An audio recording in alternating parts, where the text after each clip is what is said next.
All right. And so we've already kind of talked about, you said you had around $40,000 saved up in your 401 in your savings account, right?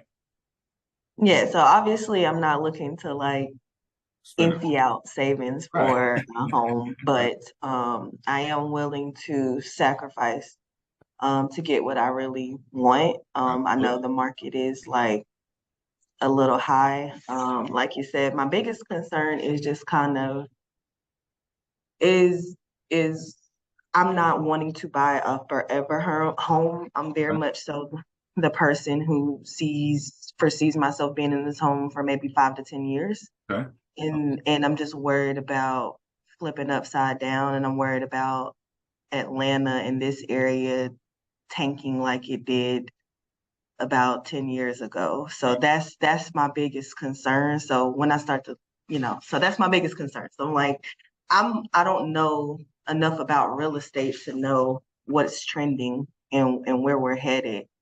But I mean, that's my biggest fear. Okay. So let me help you with your biggest fear. And thanks for sharing that, by the way. So when in 08, 09 is the market you're talking about when everything went under, right? So I owned 8 mortgage companies at that time. And what was happening is anybody could qualify for a mortgage, whether they had a job or not. So there was a lot of loans out there. I mean, tons of loans where people had no job, just good credit, and we would give them homes. We would give them a loan for a home. What's totally different about the market now is I would say 98% of the loans that are done are people like you that have W-2s and pay stubs. So the only way a market would crash like that is if everybody lost their jobs, because we're not really giving loans to people. We don't give loans to people just with a credit score anymore.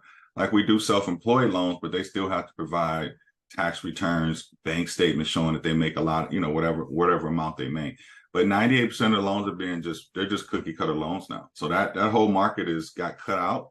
And so you don't have, unless everybody loses their job. And right now we know there's a employee shortage, right? Because there's a job surplus going on out in the marketplace.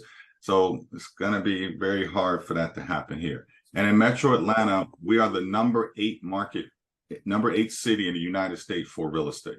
So think about all the cities, hundreds and hundreds and hundreds of cities across the US. We're number 8 in the whole country. So our market is extremely strong, right? I So got you.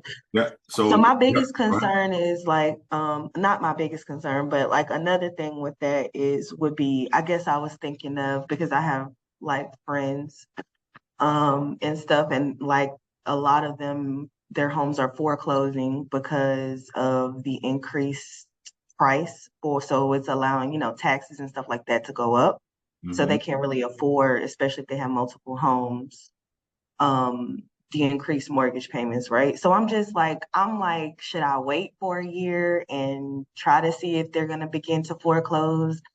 Because so that's where I'm at. So I'm still 50% at wanting to know, should I go forward now? Should I wait a year?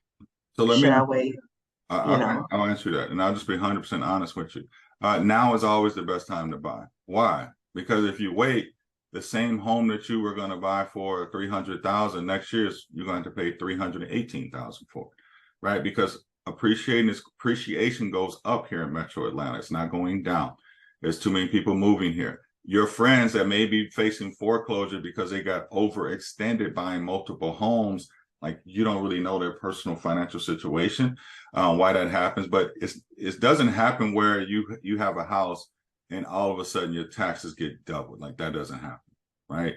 And that would people would be going crazy out here in the marketplace if that happens. It may incrementally go up, and you can always write letters to have them reassess your properties, whatever. But pretty much whatever you're buying is. I mean, I've lived in this home that I'm in since 2009. My taxes went up in 14, 15 years, maybe $500 a year, maybe from the first time I bought it, right? So it's not like it's been something that went crazy in the marketplace. So don't, So not to cut you off, but I was just speaking specifically over the hyperinflation during COVID, where yeah, it was just basically jumped up super. okay. So So that's what I was saying. Like from that specific spike, I just was thinking that eventually it would cause a crash because like we were just like That was my thought process. But I totally get what you're saying. And that's what I'm constantly battling in my head is Yeah. to go ahead and get it because,